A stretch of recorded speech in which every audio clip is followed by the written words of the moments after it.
y homicidios justamente utilizados con ese armamento. Hay alguien que viene estudiando estos temas desde hace bastante tiempo, que es David Pérez, que es investigador, especialista en crimen organizado del University College de Londres, que está en este momento en México, autor, entre otros libros, de Tráfico de Armas y Violencia, de la red global al reto de seguridad local, junto con Carlos Pérez Ricart y Eugenio Wegener. Bueno, David, un gusto saludarlo. Lo saludo acá Darío Misraji. ¿Qué tal? ¿Cómo estás, mi estimado? Un gusto saludarte, mucho gusto. ¿Qué de todo lo que hay en el universo latinoamericano en términos de tráfico ilegal de armas, qué porcentaje es lo que fue incautado en esta operación de Interpol? ¿Es la punta del iceberg nada más lo que estamos viendo?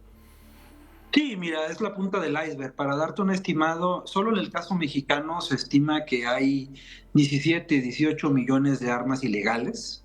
México es uno de los países más restrictivos. Hablo del caso mexicano. 17 millones, perdón, ¿no? 17, 18 millones de armas ilegales solo en México.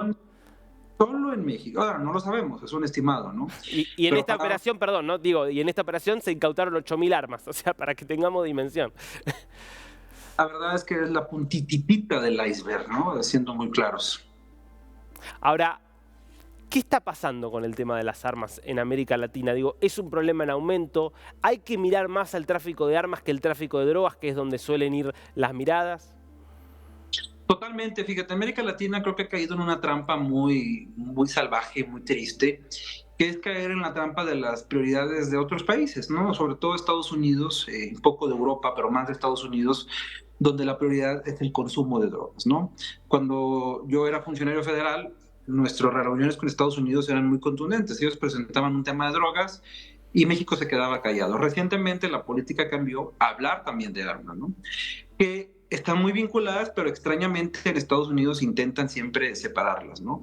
Yo creo que América Latina tiene que salir de esa trampa, salir de un debate drogocéntrico, llamémosle, a un debate que sí considera las drogas como un problema de salud pública muy importante, quizá no para América Latina, pero sí para Estados Unidos, sobre todo en el tema del fentanilo, pero evolucione a otros debates. Por ejemplo, la gran paradoja de que Estados Unidos reguló la marihuana de facto en todo el país, pero no permite que México ni ningún otro país la regule, por ejemplo, o un segundo debate, que es el tema de las armas, ¿no? Estados Unidos tiene un gran negocio que tiene un poder corruptor, políticamente hablando, pero también que generó una trampa en la que América Latina no ha podido salir, ¿no? Las grandes empresas de producción de armas le venden al ejército mexicano, por ejemplo, y a los cárteles mexicanos, ¿no?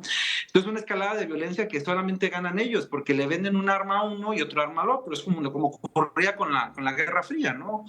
Conviene mantener ese equilibrio inestable para que los dos compren, los dos se nutran, y el que pierde es América Latina.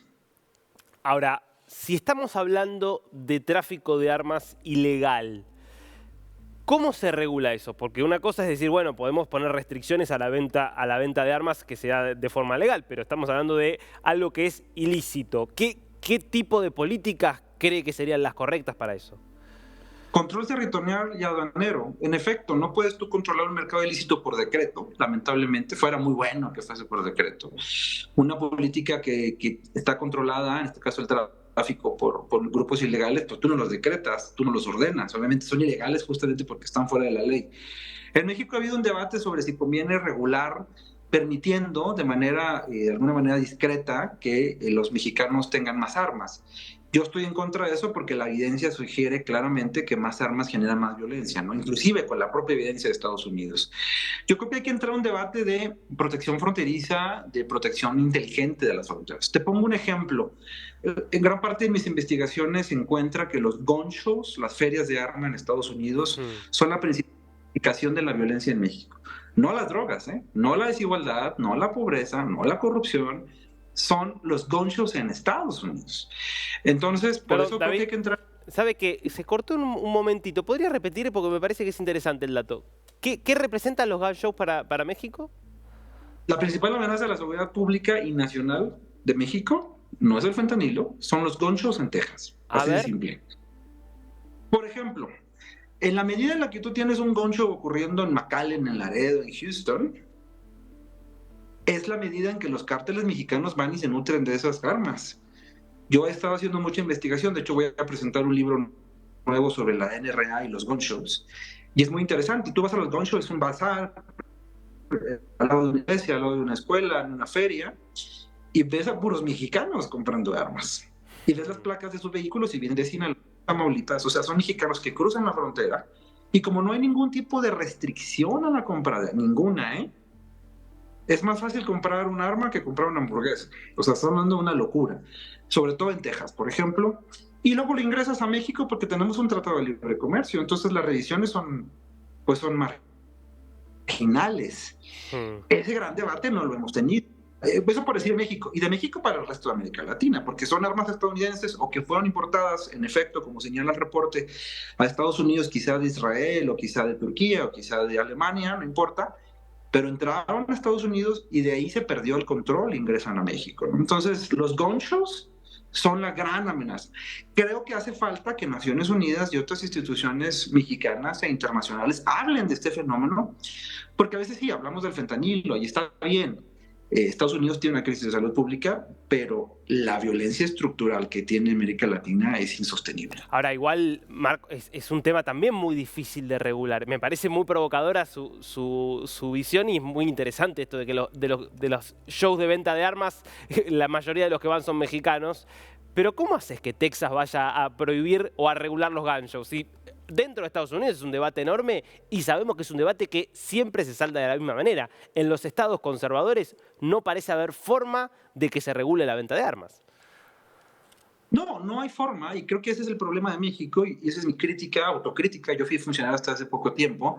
Mi autocrítica es que México le sigue insistiendo a Estados Unidos que haga cosas que no va a hacer. Entonces es un diálogo de sordos. Yo creo que México ya debe aceptar que ese cambio no va a ocurrir. Entonces tiene que empezar a cuidar sus fronteras, proteger a sus policías, una reforma institucional basada en inteligencia. Por ejemplo, ¿a qué me refiero?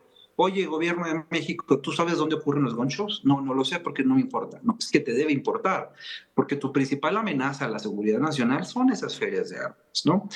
No es el fentanilo, no es el Chapo, no es los Chapitos, no es el cártel de Sinaloa, es quién está comprando armas en Laredo, en McAllen, en Houston. Es un poco cambiar el giro, pero yo que he estado en la academia, he estado en la consultoría, he estado en el sector público y en el privado, creo que entiendo que la amenaza mexicana no está en el cártel.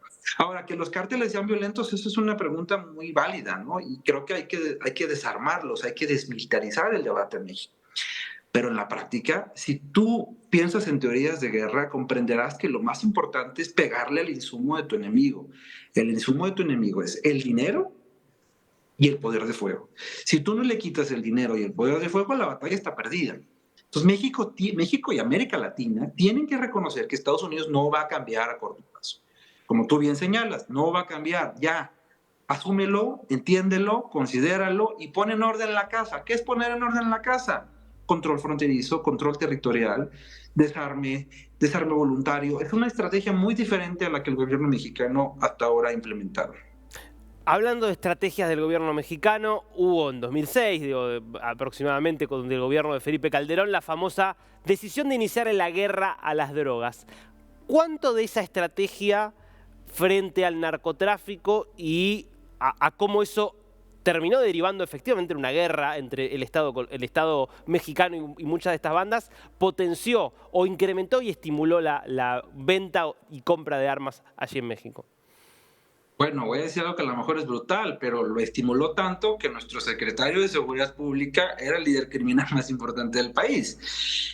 Genaro García Luna, no lo digo yo, ya una corte, ya no es chisme, ya no es rumor. Nuestro secretario de Seguridad Pública durante la época de Felipe Calderón y alto funcionario en la época de Vicente Fox, ambos presidentes del PAN, eran los líderes de la mafia. Tanto lo estimularon que, entre comillas, cayeron en su propia trampa. ¿Qué hizo García Luna? Pues comprar armas. Pues sí, se las compraba a los criminales y luego las vendía y las distribuía él y además se las compraba a la Policía Federal. O sea, imagínate lo que implica venir en un país como que tu ministro de Seguridad, tu secretario de Seguridad, la máxima autoridad, está detenido y procesado ahorita en Nueva York y tiene 40,500 asuntos pendientes legales, sí, por temas de drogas, Pero lo más interesante de la Corte es que no ha discutido todavía el tema de armas. A Genaro García Luna, él vivía en Miami, vivió en Nueva York, después de ser secretario, y él seguía vendiendo armas al gobierno mexicano y seguía vendiendo armas a los criminales mexicanos. Entonces, cuando tú me hablas de la guerra contra las drogas, pues ahora sí que es un engaño, una picada de ojos, como se dice en México, porque realmente la guerra contra las drogas fue una excusa hipócrita, muy orientada a caerle bien a Estados Unidos, cuando en la práctica lo que estabas haciendo en México era generar una demanda y una oferta de armas que tú mismo controlabas, legal e ilegalmente. Imagínate lo que significó para México, pues un cambio de paradigma. Afortunadamente eso ya no existe. Tenemos otra secretaria, en este caso secretaria Rosicela, que es mujer y que es un perfil muy diferente, pero venimos de ese perfil. Y no hablo de 500 años, hablo de que Genaro García Luna todavía hace un año mucha gente lo defendía. Bueno, David, realmente muy, muy interesante su lectura y su análisis. Gracias por este tiempo con News. Te lo agradezco mucho, un abrazo a toda tu audiencia.